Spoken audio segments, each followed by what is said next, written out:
Unit number 4 exercise 4.1 question number 1 factorise by identify common factors. हमने common factors निकालने, factorise करेंगे। इसमें से कॉमन क्या निकल रहा है 6 को कॉमन निकालने के, तो इधर मेरे पास x प्लस 6 2 12, तो मेरे पास इधर 2 आएगा। प्लस का साइन था, प्लस आएगा। अब नीचे मेरे पास है question number 2 15 Y square plus 20 Y, दोनों में y है, y भी कॉमन निकलेगा। 15 और 20 है, 15 और 20 किस टेबल में जा रहे हैं 5 के टेबल में, तो 5 कॉमन निकालेंगे, साथ में y भी कॉमन निकलेगा।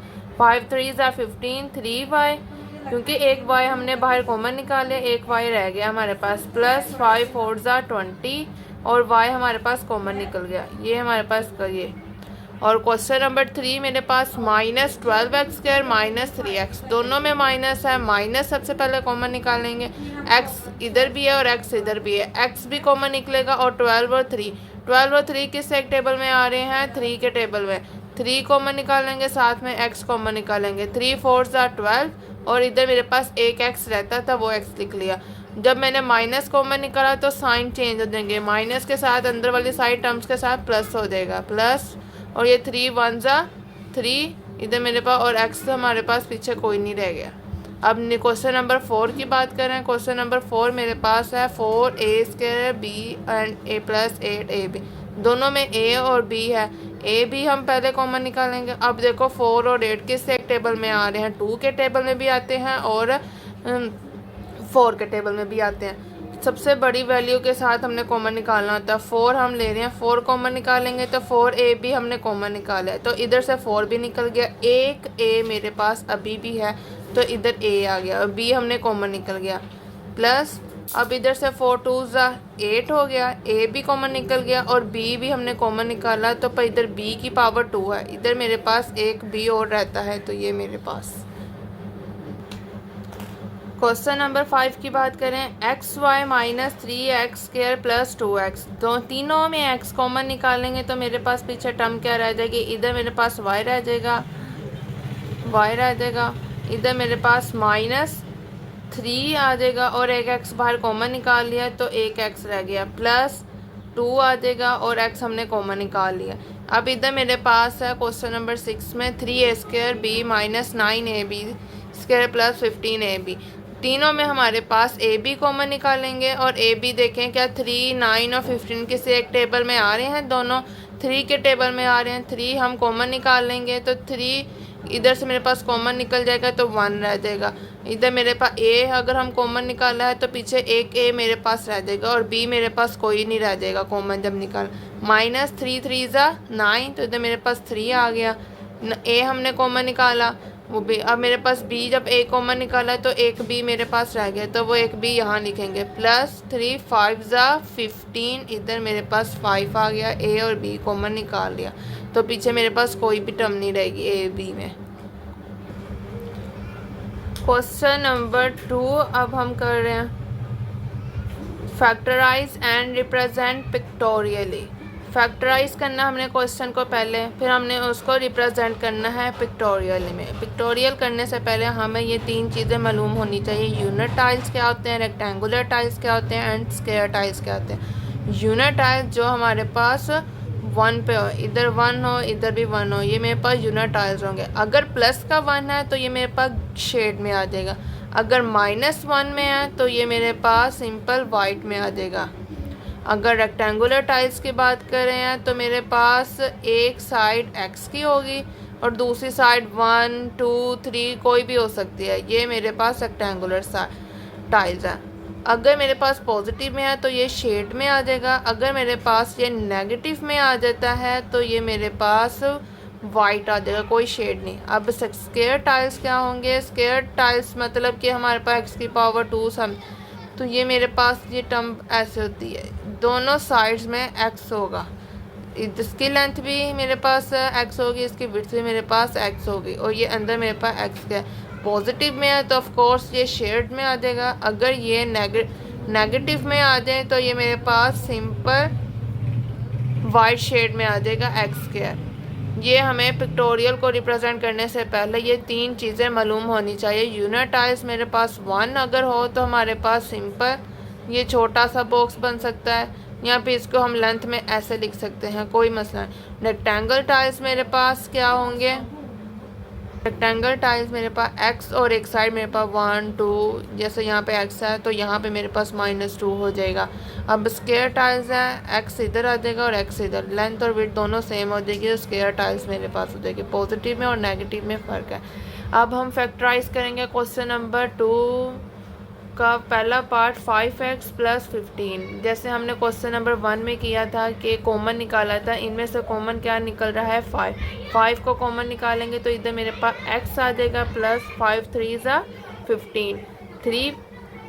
15 कहाँ पे आता है 5 के टेबल में 3 पे, 5 3 = 15। अब मेरे पास 5x + 3 है। अब मेरे पास इसको पिक्टोरियल में कैसे रिप्रेजेंट करेंगे, मैंने एक ड्रॉ कर दिया, प्लस में है ना, ये मेरे पास x है और ये मेरे पास 3 है, ये मेरे पास हो गया x + 3। अब मेरे पास 5 भी रहता है। अब 5 को मैं यहाँ पे रिप्रेजेंट कर दूँगी, या यहाँ पे वेट करें, यहाँ पे 3 कर लें, यहाँ पे x कर लें। ये मैं 5 को रिप्रेजेंट कर रही हूँ तो ये मेरे पास 5 है, तो हम इसको ऐसे लिख सकते हैं x + 3 और ये मेरे पास 5 और ये 15, ये 5 3 = 15 हो गया, ये मेरे पास x + 3।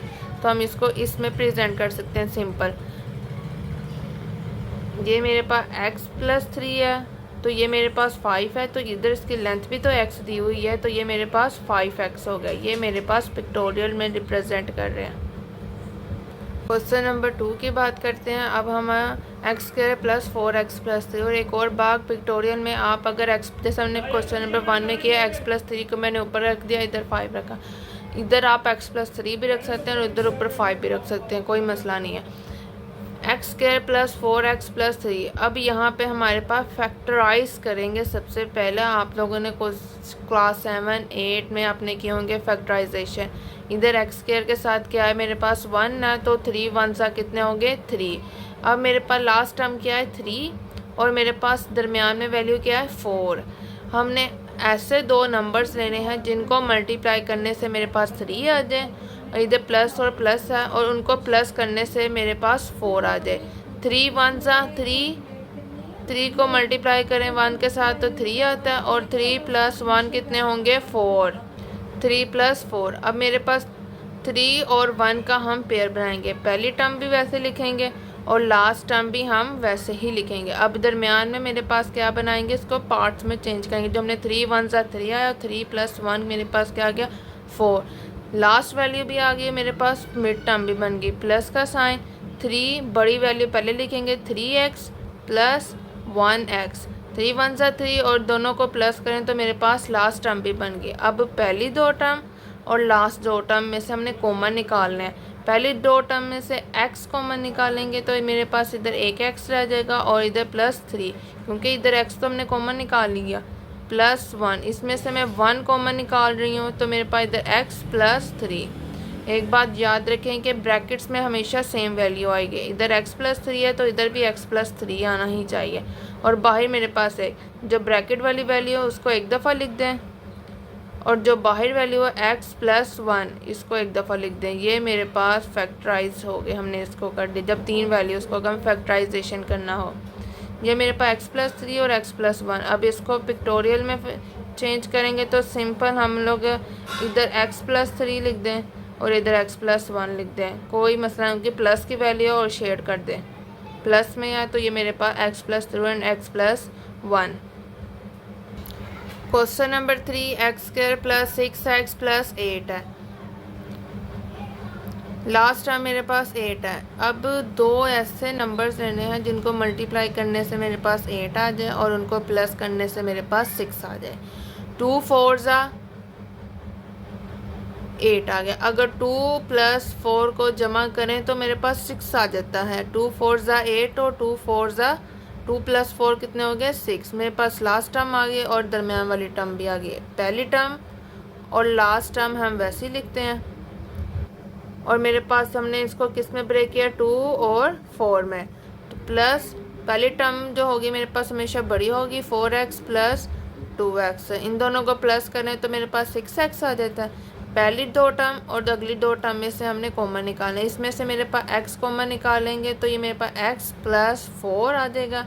और अगली दो टर्म में से अगर 2 कॉमन निकालें, x तो कॉमन निकल नहीं सकता क्योंकि x तो इधर इन दोनों की वैल्यू के साथ नहीं है, x इधर आ जाएगा प्लस 2 के टेबल में 8 कहाँ पे आता है 4, 2 4 ज़ा 8, तो इधर मेरे पास 4। अब देखें ज़रा ब्रैकेट और ब्रैकेट में दोनों सेम वैल्यूज़ हैं, इनको एक दफ़ा लिखेंगे x प्लस 4 और एक मेरे पास बाहर है x प्लस 2।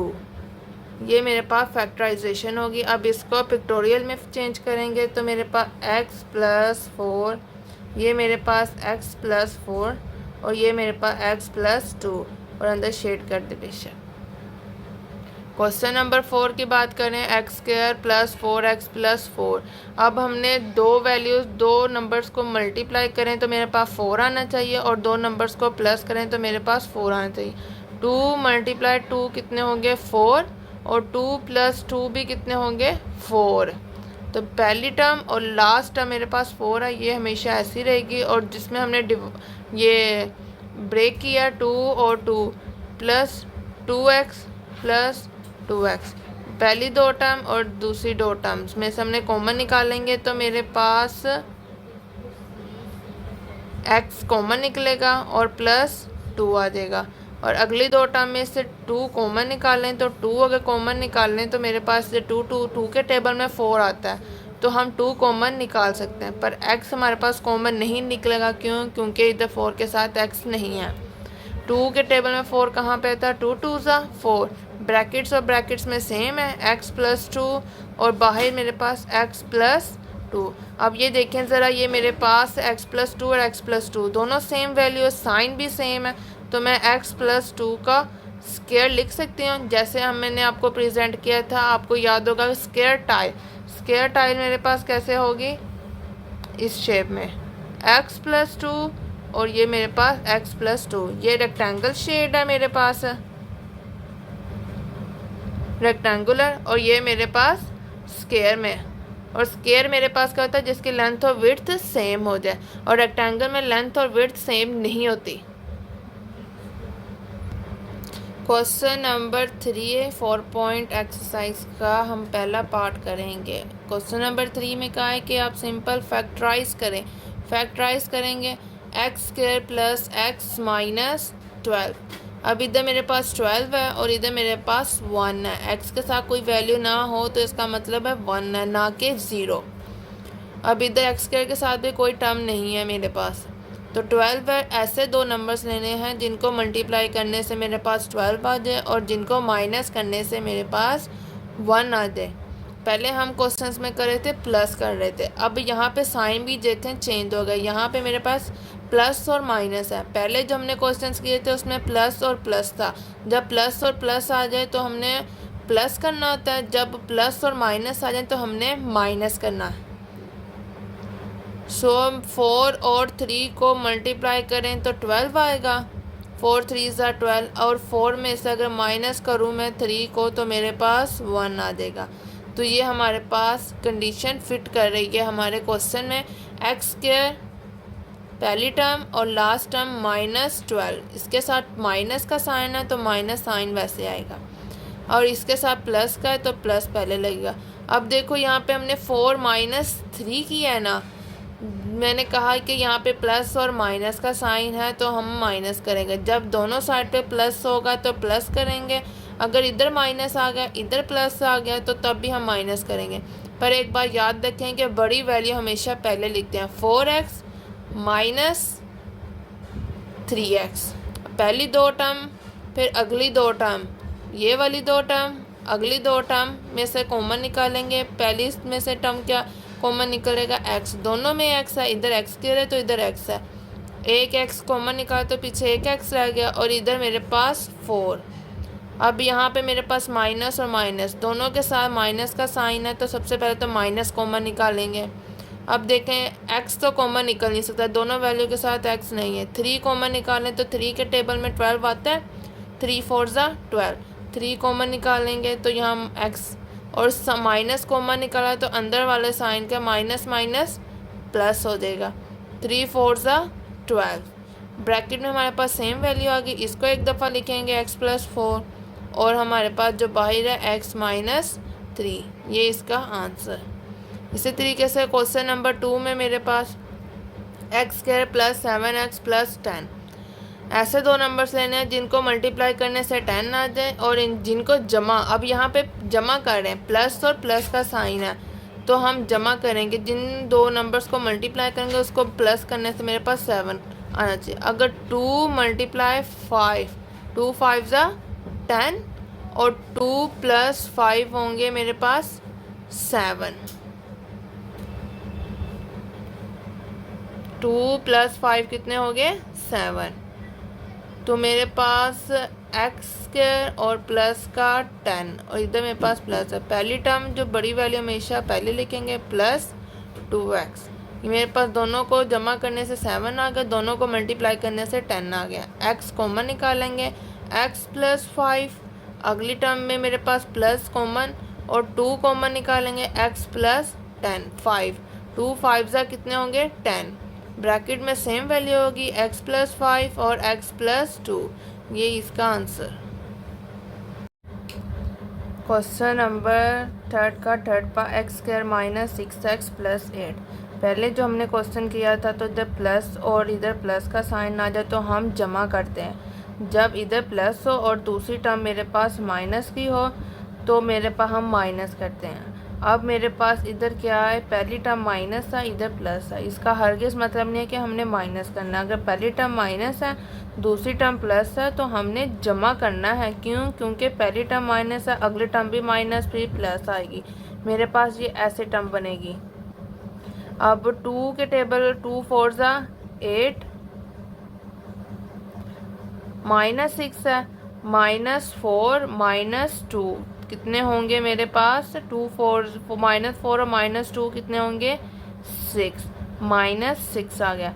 इसके साथ माइनस का साइन था तो हमारे पास माइनस वाली टर्म्स आएंगी, इधर माइनस 4 और माइनस 2, हमेशा बड़ी वैल्यू पहले लिखते हैं छोटी वैल्यू बाद में लिखते हैं, और माइनस 6 आ गया। मेरे पास ये दोनों कंडीशन सेटिस्फाई हो रही है, पहली टर्म और लास्ट टर्म तो वैसे लिखेंगे ना। अब इसके साथ माइनस है, अब 4 और 4x आ जाएगा और इधर माइनस 2x आ जाएगा। पहली टर्म में से x कॉमन निकालेंगे तो x माइनस 4 आएगा, दूसरी में से माइनस 2 कॉमन निकालेंगे, माइनस 2 कॉमन निकालेंगे तो इसके साथ तो प्लस का साइन लग जाएगा और इधर x रह जाएगा। माइनस कॉमन निकाले तो प्लस माइनस माइनस होंगे और 2 के टेबल में 8 कहाँ पे आएगा, 2 4 ज़ा 8, ब्रैकेट्स और ब्रैकेट्स वाली वैल्यू सेम होगी, x minus 4 and x minus 2, ये इसका आंसर। क्वेश्चन नंबर 4 में उन्होंने कहा है x square minus x minus 56। अब वो कौन से दो नंबर हैं जिनको मल्टीप्लाई करें, 6 7 सा कितने होंगे 42, 8 7 सा मेरे पास 56 आएंगे, 8 7 सा 56, 8 को मल्टीप्लाई करेंगे 7 के साथ 56 आएगा और 8 में से माइनस करेंगे 7 को तो मेरे पास 1 आएगा। अब यहाँ पे हम माइनस क्यों कर रहे हैं, यहाँ पे तो माइनस और माइनस का साइन है, जब मेरे पास माइनस और माइनस का साइन आते हैं तब भी पहली टर्म तो मेरे पास माइनस और लास्ट टर्म भी मेरे पास माइनस, तो अगली टर्म मेरे पास प्लस की होगी, ये आपको याद रखनी होगी। अगर दोनों साइड पे माइनस आ जाए तो हम उनको माइनस ही करेंगे, बड़ी टर्म में से माइनस कर देंगे 7 को, एक्स के और लास्ट टर्म मेरे पास 56। अब बड़ी इसके साथ भी माइनस का साइन है, इसके साथ भी माइनस का टर्म, बड़ी वैल्यू मेरे पास 8x है और अगली टर्म मेरे पास प्लस की होगी और वो मेरे पास 7x आ जाएगा। माइनस माइनस और दरमियान में मेरे पास प्लस का साइन आएगा, उन दोनों को माइनस करने से मेरे पास माइनस 1x आ जाता है। पहली टर्म में से x कॉमन निकालेंगे x माइनस 8, अगली टर्म में से 7 कॉमन निकालेंगे x माइनस 8, दोनों में सेम वैल्यू है x माइनस 8 और अगली में x प्लस 7। ब्रैकेट वाली वैल्यू को एक दफ़ा लिखेंगे और बाहर वाली वैल्यू को भी एक दफ़ा लिखेंगे, मेरे पास इसका आंसर आ गया। अब क्वेश्चन नंबर 5 की बात करें, x square minus 10x minus 24 है, माइनस माइनस वही सेम बात आ गई, माइनस माइनस दरमियान में मेरे पास प्लस का साइन आएगा। तो 4 के टेबल में अगर देखें 24, 2 के टेबल में आएगा 24, तो मेरे पास आ जाएगा 2 12 24 एंड 12 में से माइनस करें 2 को तो मेरे पास 10 आ जाता है। तो ये कंडीशन सेटिस्फाई कर रही है। दोनों को मल्टीप्लाई करने से मेरे पास 24 आ गया और दोनों को माइनस करने से मेरे पास 10 आ गया। पहली टर्म और लास्ट टर्म वैसे लिखेंगे और इसके साथ माइनस का साइन है तो माइनस आएगा। बड़ी वैल्यू हमेशा पहले लिखेंगे और छोटी वैल्यू हमेशा बाद में लिखेंगे। दरमियान में इनके प्लस का साइन आएगा। x कॉमन निकालेंगे, x माइनस 12 आएगा। इधर से मैं 2 कॉमन निकालूंगी तो मेरे पास x माइनस 2 के टेबल में 24 कहाँ पे आएगा 12। हमेशा ये याद रखें कि ब्रैकेट में हमेशा वैल्यू हमारे पास सेम आएगी। इसको एक दफ़ा लिखेंगे x माइनस 12 और x प्लस 2, इसको एक दफ़ा लिखेंगे। ये मेरे पास फैक्टराइजेशन होगी। ये हम फैक्टराइज कर रहे हैं और ये इंपॉर्टेंट क्वेश्चन है, ये पेपर में लाजमी आएगा। अब इधर पहले हम x वाले करें तब इधर y आ गया। Y square plus 4y minus 12। अब इधर 12 है, 2 नंबर लेने हैं जिनको जमा करने से मेरे पास, जिनको मल्टीप्लाई करने से 12 आ जाए। इधर प्लस है, इधर माइनस है, और प्लस अगर पहले आ जाए दूसरा माइनस आए तो इसका मतलब है हमने माइनस करने से मेरे पास 4 आ जाए। 2 6 12, 2 6 12 और 6 में से माइनस कर दें अगर 2 को तो मेरे पास 4। ये दोनों कंडीशन को सेटिस्फाई कर रहा है। पहली टर्म मेरे पास वाई स्क्वायर है प्लस का साइन, इधर मेरे पास माइनस 12 है। बड़ी वैल्यू 6 है, दूसरी वैल्यू माइनस 2 है, तो 6 वाई आएगा क्योंकि अब मेरे पास वेरिएबल कौन सा यूज़ हो रहा है वाई का, ना कि एक्स का। 6 वाई, और मैंने कहा था जब पहली टर्म प्लस की और अगली माइनस की हो तो दरमियान में माइनस का साइन आएगा, तो 2 वाई आएगा। पहली में से क्या कॉमन निकल रहा है, वाई कॉमन निकालें तो एक वाई इधर रह जाएगा और प्लस का साइन वैसे ही। वाई जब कॉमन निकले तो पीछे मेरे पास 6 रह गया। इधर से मेरे पास माइनस पहले कॉमन निकालेंगे, फिर उसके बाद 2। वाई तो कॉमन निकल नहीं रहा, वाई पीछे रह गया इधर, और 2 के टेबल में 12 कहाँ पे आता है 6 में, और जब हमने माइनस कॉमन निकाला तो इधर प्लस हो जाएगा। Minus minus plus. अब ब्रैकेट वाली वैल्यू को एक दफ़ा लिख लिया हमने, और बाहर मेरे पास y और इधर -2। ये इसकी factorisation. Question number 7, Y square plus 3y plus 36। 36 दो नंबर ऐसे लेने हैं, 2 के टेबल को अगर मल्टीप्लाई करें तो 2 18 तो 36 तो बन जाएगा, पर 13 मेरे पास नहीं आ रहा। 4 9 36 प्लस, और प्लस का साइन है तो हमने प्लस करनी है दोनों वैल्यूज़ को, तो 4 प्लस 9 कितने होंगे 13। 36 भी आ गया और मेरे पास जमा करने से 13 भी आ गया, तो ये मेरे पास कंडीशन सेटिस्फाई हो रही है। वाई स्क्वायर प्लस 36, बड़ी वैल्यू को पहले लिखेंगे 9y प्लस 4y। अब यहाँ पे y क्यों है, क्योंकि हमारे क्वेश्चन में y यूज़ हो रहा है ना कि x यूज़ हो रहा है। पहली टर्म में से y कॉमन निकालेंगे तो y प्लस 9 आ जाएगा, अगली टर्म में से 4 कॉमन निकलेगा तो y वैसे ही आ जाएगा, और 4 के टेबल में 36 कहाँ पे आएगा 9, 4 9 36। y प्लस 9 ब्रैकेट वाली वैल्यू को पहले लिख लिया मैंने एक दफ़ा, और y प्लस 4 जो मेरे पास बाहर है, y प्लस 4 ये वाली वैल्यू, ये मेरे पास इसका फैक्टराइजेशन कर लिया हमने। क्वेश्चन नंबर 8 मेरे पास x square minus x minus 2। अब इधर मेरे पास एक्स चूज़ हो रहा है, इधर मेरे पास माइनस और माइनस है, और दरमियान में मेरे पास साइन क्या आ जाएगा प्लस का, इसके साथ माइनस आ जाएगा, इसके साथ भी 2 आ जाएगा। अब मेरे पास ऐसा नंबर लेना है कि मेरे पास मल्टीप्लाई करने से 2 आ जाए और प्लस माइनस करने से मेरे पास 1 आ जाए। तो 2 को मल्टीप्लाई किया 1 के साथ तो मेरे पास 2 आ गया, और 2 में से अगर -1 करें तो मेरे पास 1 आ जाएगा। दोनों कंडीशन को सेटिस्फाई कर गया।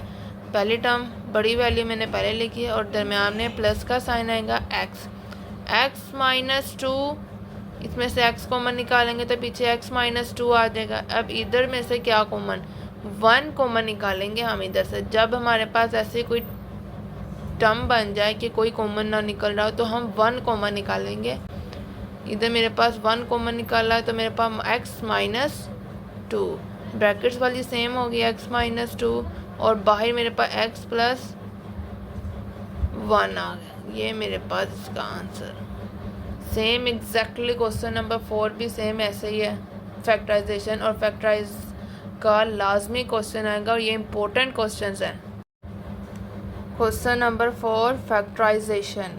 पहला पार्ट मेरे पास यहाँ पे क्या दिया हुआ है, 2x² प्लस 7x प्लस 3। अब आपने एक चीज़ नोट की होगी, पहले जो मैंने क्वेश्चन किए थे x² के साथ यहाँ पे कोई वैल्यू नहीं दी हुई थी।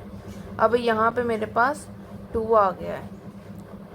जब मेरे पास ऐसे कोई आ जाए कि यहाँ पे x² के साथ कोई वैल्यू आ जाए 2, 3, 7, 8 कोई भी वैल्यू आ जाए, तो हमने 2 जो इधर वैल्यू होगी और जो लास्ट वाली वैल्यू होगी, मेरे पास 2 और 3, पहले x² के साथ कौन सी वैल्यू 2 और लास्ट वाली वैल्यू मेरे पास क्या है 3। 2 मल्टीप्लाई करेंगे हम, उन दोनों वैल्यूज़ को हमेशा मल्टीप्लाई करेंगे, तो मेरे पास क्या आया इधर 2 और 3 को मल्टीप्लाई करने से मेरे पास क्या आ गया 6 आ गया। अब मेरे पास पहले हम लेते होते थे कि 3 को करते थे, उसको मल्टीप्लाई करते थे, फिर उसको प्लस या माइनस करके हमने 7 या कोई भी टर्म दरमियान वाली वैल्यू निकालते थे। अब सबसे पहला स्टेप जो होगा, जब मेरे पास x² के साथ कोई टर्म आ जाए तो हमने वो टर्म और लास्ट वाली टर्म को सबसे पहले मल्टीप्लाई करके जो आंसर आएगा वो हम यहाँ पे 6 आ गया मेरे पास। फिर मैंने वो 6 देखना है कि जो 6 आया ना, उन दो ऐसे नंबर्स लेने हैं कि उन दोनों नंबर्स को मल्टीप्लाई करने से मेरे पास ये टर्म आनी चाहिए जो मैंने इन दोनों टर्म्स को मल्टीप्लाई करने से मेरे पास आई है। तो मेरे पास इन दोनों को मल्टीप्लाई करने से 6 आए, तो मेरे पास ऐसे दो नंबर्स लेने हैं जिनको मल्टीप्लाई करने से मेरे पास 6 आए और उनको जमा करने या माइनस करने से मेरे पास 7 आ जाए। अब यहाँ पे प्लस और प्लस का साइन है, तो ऑफ कोर्स यहाँ पे जमा करेंगे और उन्हीं दो वैल्यूज़ को हम जमा करने से मेरे पास 7 आ जाए। 6 2 3 6 होते हैं, पर 2 और 3 को जमा करें तो 5 आता है, 7 नहीं आता। ये कंडीशन सेटिस्फाई नहीं करी। 6 1 6 होते हैं और 6 प्लस 1 करें तो मेरे पास 7 आ गया। तो ये दो कंडीशन सेटिस्फाई हो रही है। तो मेरे पास पहली टर्म 2x² है और लास्ट टर्म मेरे पास 3 है। इधर 2x² था, तो हमने 2x² लिखना है। इसके साथ आगे प्लस का साइन, 6 और 1, ये कंडीशन सेटिस्फाई हो रही है। बड़ी टर्म पहले लिखेंगे, छोटी टर्म बाद में लिखेंगे, प्लस का साइन। समझ में है कि ये 6x प्लस 1 कैसा है। अगर x² के साथ कोई टर्म आ जाए मेरे पास 2 3 4, उसको हम मल्टीप्लाई करेंगे अपनी लास्ट वाली टर्म के साथ। लास्ट वाली टर्म कौन सी, जिसके साथ कोई भी x या y ना हो, कांस्टेंट वैल्यू कहते हैं हम इसको, कांस्टेंट वैल्यू कहते हैं। ये मेरे पास कांस्टेंट होती है जिसके पास कोई वेरिएबल शामिल ना हो। अब 2 और 3 को मैंने मल्टीप्लाई किया तो मेरे पास 6 आ गया। अब मैंने 6 को देखना है कि इसको मल्टीप्लाई करने से मेरे पास 6 आना चाहिए और जमा करने से वही दरमियान वाली वैल्यू आनी चाहिए। मैंने 6 1 6 किया, 6 तो आ गया मेरे पास। दोनों को जमा करें तो 7 आ जाता है। अब यहाँ पे देखें, पहली दो टर्म वही अगेन स्टेप्स, अगली दो टर्म, पहली दो टर्म 2x² प्लस 6x, अगली दो टर्म मेरे पास 1x प्लस 3। इनमें से क्या कॉमन निकल रहा है, पहली दो टर्म में से 2 भी कॉमन निकालेंगे कि 2 के टेबल में 6 आता है, और x भी कॉमन निकले क्योंकि दोनों के साथ x मौजूद है। इधर जब मैंने 2 कॉमन निकालना है तो मेरे पास 2, इधर पीछे क्या रह जाएगा, और x कॉमन निकाल तो पीछे एक x रह जाएगा, प्लस का साइन है, प्लस 2 3 6, 2 के टेबल में 6 कहाँ पे आता है 3 में, 2 3 6, और x तो हमने कॉमन निकाला है तो पीछे x नहीं आएगा। अब मेरे पास 1x प्लस 3, अब इसमें से कोई टर्म कॉमन नहीं ना निकलने, तो हम हमेशा 1 कॉमन निकालेंगे।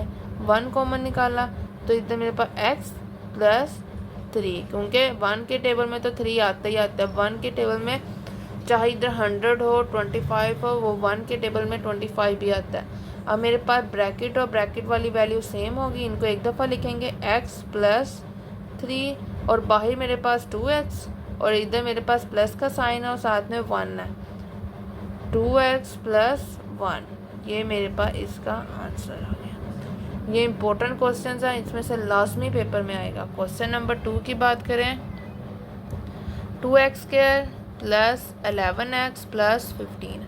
अब इधर मेरे पास 2 है और इधर मेरे पास 15 है। 2 को मल्टीप्लाई करें 15 के साथ तो मेरे पास क्या आएगा, 2 मल्टीप्लाई 15 कितने होंगे, 30 आ गया मेरे पास। अब 30, अब मैंने ऐसे दो नंबर्स लेने हैं जिसको मल्टीप्लाई या डिवाइड, मल्टीप्लाई करने से मेरे पास 30 आ जाए और प्लस करने से मेरे पास क्या आ जाए, 11 आ जाए। प्लस करने से मेरे पास क्या आ जाए, 11। इधर प्लस और इधर प्लस का साइन है तो जमा करेंगे। अब 3, 5 और 6, 5 को 6 के साथ मल्टीप्लाई करूं तो मेरे पास 30 आ गया। अगर 5 और 6 को जमा करूं तो मेरे पास 11 आ जाता है। ये कंडीशन को सेटिस्फाई कर गया क्योंकि 5 और 6 को मल्टीप्लाई करने से 30 आ गया और इनको जमा करने से मेरे पास 11 आ गया।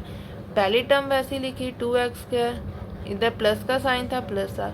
लास्ट टर्म के साथ भी प्लस का साइन था, 15। अब ये मेरे पास जमा करने से क्या आया था, 11 आया था। 11 को ब्रेक किया हमने 5 और 6 में, 5x प्लस 6x, ये हमारे पास आ गई। अब पहली दो टर्म अगली दो टर्म में से कॉमन निकालेंगे।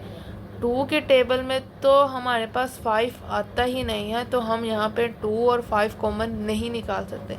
कॉमन निकलेगा हमारे पास सिर्फ x। इधर x कह रहा है तो इधर x है, एक x कॉमन निकालेंगे तो इधर मेरे पास 2x रह जाएगा और इधर मेरे पास सिंपल 5 रह जाएगा।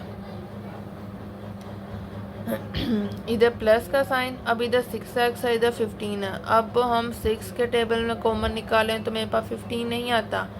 अगर यहाँ से मैं 3 कॉमन निकालूँ, 3 में मेरे पास 6 आता है और 15 भी आता है। 3 कॉमन निकाल लूँ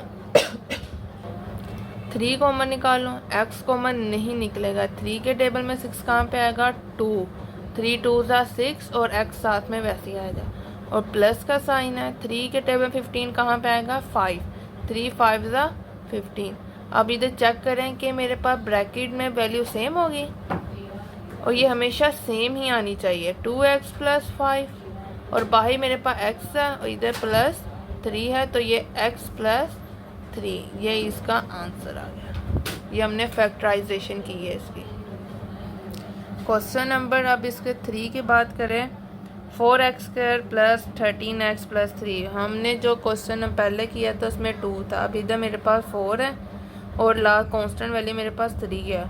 4 मल्टीप्लाई 3 कितने होंगे, 12 बन गया। दो नंबर ऐसे लेना है जिनको मल्टीप्लाई करने से 12 आ जाए और इधर प्लस और प्लस है उनको जमा करने से मेरे पास 13 आ जाए। अब वो कौन से दो नंबर है जिनको जमा करने से, अब मैं 12, अगर मैं 2 6, 12 किस किस टेबल में आ रहा है, 2 6 12, 3 4 12, 6 मल्टीप्लाई 2 भी मेरे पास 12 होता है और इसके अलावा 12 मल्टीप्लाई करें 1 के साथ तो मेरे पास 12 आता है। अब मल्टीप्लाई तो ये 12 आ रहा है। अब इन दोनों को जमा करने से क्या मेरे पास 13 बन रहा है, नहीं। क्या 3 और 4 को जमा करने से 13 बन रहा है, नहीं। 6 और 2 को जमा करने से क्या 13 बन रहा है, नहीं। पर 12 और 1 को जमा करने से मेरे पास क्या बन रहा है, 12 प्लस 1 को जमा करने से मेरे पास 13 बन रहा है। तो मेरे पास ये कंडीशन को सेटिस्फाई करेगा और ये 3 मेरे पास रिजेक्ट हो गई हैं क्योंकि इन दोनों को मल्टीप्लाई करने से मेरे पास 12 भी बन गया और इन दोनों को जमा करने से मेरे पास दरमियान वाली वैल्यू 13 भी आ गई थी। पहली टर्म 4x² वैसे लिखा और प्लस, और लास्ट टर्म मेरे पास 3 है। मेरे पास बड़ी वैल्यू मेरे पास 12 है, वो हमेशा पहले लिखेंगे, 12x प्लस 1x। पहले में से क्या कॉमन निकालेगा, x भी कॉमन निकलेगा, x कॉमन निकलेगा, 4 कॉमन निकलेगा।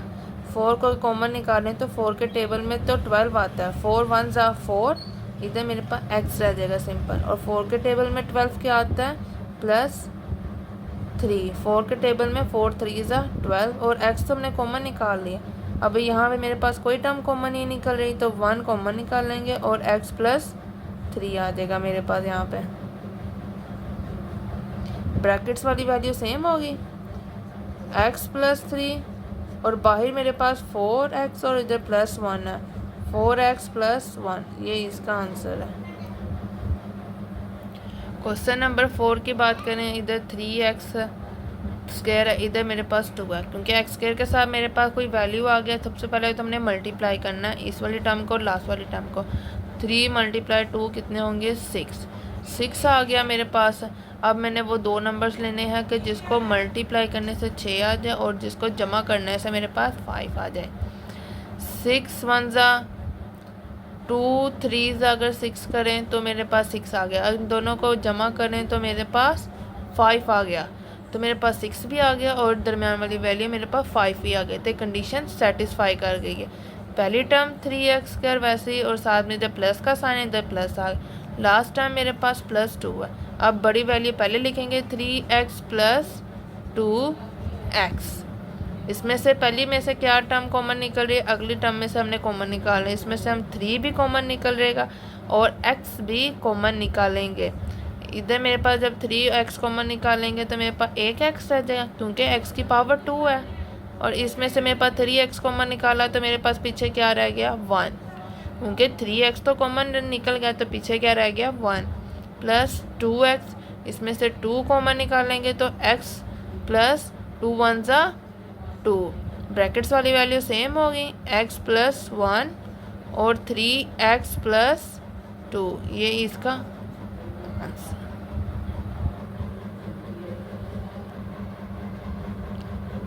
अब क्वेश्चन नंबर 4 का हम 5वां क्वेश्चन कर रहे हैं। 3y² - 11y + 6। इधर 3 है, इधर मेरे पास 6 है। 3 मल्टीप्लाई करें 6 तो मेरे पास 3 6 कितने होंगे? 18 आ गया। इनको मल्टीप्लाई करने से मेरे पास 18 आना चाहिए, 2 नंबर, और 11 आना चाहिए। अब हम ऐसे कौन से नंबर्स लेंगे? 2 8 2 को मल्टीप्लाई करें 9 के साथ, 2 9 18 आ जाता है। क्या 2 और 9 को माइनस है? पहली टर्म, अगली टर्म भी मेरे पास माइनस की ही होगी। तो ऑफ कोर्स 2 9 कितने होंगे? हम इधर जमा कर रहे हैं। पहली टर्म अगर माइनस की, अगली टर्म प्लस की है तो हम दरमियान वाली वैल्यू फाइंड करने के लिए हम प्लस करेंगे, जमा करेंगे। 2 9 11 तो मेरे पास 18 भी आ गया और जमा करने से मेरे पास 11 भी आ गया। पहली टर्म वैसे लिखी 3y², अगली टर्म मेरे पास जो लास्ट टर्म है वो भी वैसे लिख ली। इसके साथ माइनस है, माइनस पहली वाली बड़ी वैल्यू हमेशा पहले लिखेंगे। इधर 9y है, 9y क्योंकि हम वेरिएबल कौन सा यूज़ कर रहे हैं क्वेश्चन में? y का, ना कि x का। जब मैंने कहा है कि अगर पहली टर्म माइनस की है तो उससे अगली टर्म भी माइनस की होगी। 2 है y तो ये वाली इसके साथ तो प्लस है। पहली टर्म में से पहली 2 टर्म, अगली 2 टर्म्स। पहली टर्म में से अगर हम 3 कॉमन निकालें तो y भी कॉमन निकालें तो मेरे पास क्या आ जाता है? 3y कॉमन निकाले तो पीछे एक y रह जाएगा माइनस, और 3 के टेबल में 9 कहाँ पे आता है? 3 3 9, y कॉमन निकाल लिया। माइनस 2 कॉमन निकालें तो 2 के टेबल में 6 आता है, y माइनस कॉमन निकाला तो मेरे पास माइनस प्लस माइनस, 2 के टेबल में 6 कहाँ पे आता है? 3 2 3 6। ब्रैकेट्स वाली वैल्यू सेम होगी, इनको एक दफ़ा लिखेंगे y - 3 और बाहर वाली वैल्यू मेरे पास 3y और -2 है। 3y - 2 ये इसका आंसर। क्वेश्चन नंबर 6 करें तो इधर मेरे पास 2 है, इधर मेरे पास 2 है। 2 2 कितने होंगे मेरे पास? 4। अब मेरे पास 4 आ गया। ऐसे दो नंबर्स लेने हैं जिसको मल्टीप्लाई करने से 4 आ जाए और इधर मेरे पास जमा करने से 5 आ जाए। कि पहली टर्म माइनस की, अगली टर्म प्लस किया। पहली टर्म इधर मैंने 2y² लिख दी और साथ में इधर माइनस का साइन है। अगली टर्म मेरे पास इधर 2 आएगी। 4 है यहाँ पे। अब दरमियान में वो कौन सी दो टर्म्स आएंगी? 2 2 4 होता है और इन दोनों को जमा करें तभी मेरे पास 4 आएगा। इसके बाद मेरे पास 4 1 4 होता है और 4 में अगर हम +1 कर दें तो मेरे पास 5 आ गया। ये रिजेक्ट होगी और ये मेरे पास एक्सेप्ट होगा क्योंकि दोनों को मल्टीप्लाई करने से 4 भी आ गया, दोनों को जमा करने से मेरे पास 5 भी आ गया। पहली बड़ी टर्म पहले लिखेंगे -4 और अगली टर्म मेरे पास 1 है तो -1y कॉमन निकालेंगे। पहली टर्म में से क्या कॉमन निकलेगा? 2 अगर हम कॉमन निकालें तो इधर 2 1 2 हो जाएगा और ये 2 2 4। y भी कॉमन निकलेगा। y क्यों कॉमन निकले? दोनों टर्म्स के साथ y है। जब 2y कॉमन निकालेंगे तो इधर मेरे पास एक y रह जाएगा, माइनस 2 2 ज़ा 4, 2 2 ज़ा मेरे पास कितने हो गया 4, तो इधर मेरे पास 2 आ गया और y कॉमन निकाला था हमने। अब यहाँ पे मेरे पास कोई टर्म कॉमन नहीं निकलनी, तो माइनस 1 कॉमन निकालूंगी तो मेरे पास इधर 1 और इधर माइनस प्लस माइनस माइनस हो गया, तो इधर मेरे पास y माइनस 2, ब्रैकेट्स वाली वैल्यू सेम होगी y माइनस 2 और मेरे पास बाहर मेरे पास 2y है और इधर मेरे पास माइनस y है, 2y माइनस 1, ये इसका आंसर। क्वेश्चन नंबर मेरे पास 7, 4z, अब इधर z आ गया, माइनस 11z प्लस 6, 4z और ये 6, 4 को मल्टीप्लाई करूँ 6 के साथ तो मेरे पास 24 आ गया, 24। अब ऐसे दो नंबर्स लेने हैं कि मेरे पास मल्टीप्लाई करने से 24 भी आ जाए और उनको प्लस करने से मेरे पास 11 आ जाए, क्योंकि पहला साइन माइनस का है, दूसरा प्लस का है। 4z² मैंने लिख लिया, इधर साइन माइनस का, और लास्ट टर्म मेरे पास प्लस 6 की आ जाएगी। अब दरमियान में वो कौन सी दो टर्म्स आएगी, 2 के टेबल में भी मेरे पास 24 आता है, 2 12 बार 24 है, इन दोनों को जमा करें तो 14 बन जाता है, 3 4 ज़ा और 4 6 ज़ा मेरे पास, वो भी मेरे पास 24 बन जाता है। 3 मल्टीप्लाई करें हम 8 के साथ 24 बन जाता है, और 8 और 3 को जमा करें तो मेरे पास 11 बन जाता है। ये दो कंडीशन रिजेक्ट होगी और ये मेरे पास एक्सेप्ट होगी, क्योंकि 4 और 6 को जमा करने से 10 आता है, 3 और 8 को जमा करने से मेरे पास 11 और उसको मल्टीप्लाई करने से 24 आ गया। बड़ी टर्म पहले लिखेंगे, 8z आएगा, पहले y लिखे क्योंकि हमारे क्वेश्चन में अब z यूज़ हो रहा है, और अगली टर्म मेरे पास भी माइनस की होगी, 3z आएगा। अब इन दो टर्म में से कॉमन निकालना है, इन दो टर्म में से कॉमन निकालना है। अब 4 कॉमन निकालें और z कॉमन निकलेगा, 4 के टेबल में 4 भी आता है और 8 भी आता है, इसमें से 4z कॉमन निकालें तो इधर मेरे पास सिंपल एक z रह गया, माइनस 4 2 ज़ा 8, 4 के टेबल में 8 कहाँ पे आता है 2 पे, 4 2 ज़ा 8 और z मेरे पास कॉमन निकल गया। यहाँ पे माइनस कॉमन निकाला, यहाँ पे 3 कॉमन निकालें तो 3 के टेबल में 3 भी आता है और 6 भी आता है, 3 कॉमन निकाला तो इधर मेरे पास z रह गया, और माइनस प्लस माइनस 3 के टेबल में 6 कहाँ पे आता है 2, 3 2 ज़ा 6, ब्रैकेट वाली वैल्यू हमारे पास सेम होगी, इसको एक दफ़ा लिख लिया, और बाहर वाली वैल्यू मेरे पास 4z और माइनस 3, ये इसका आंसर।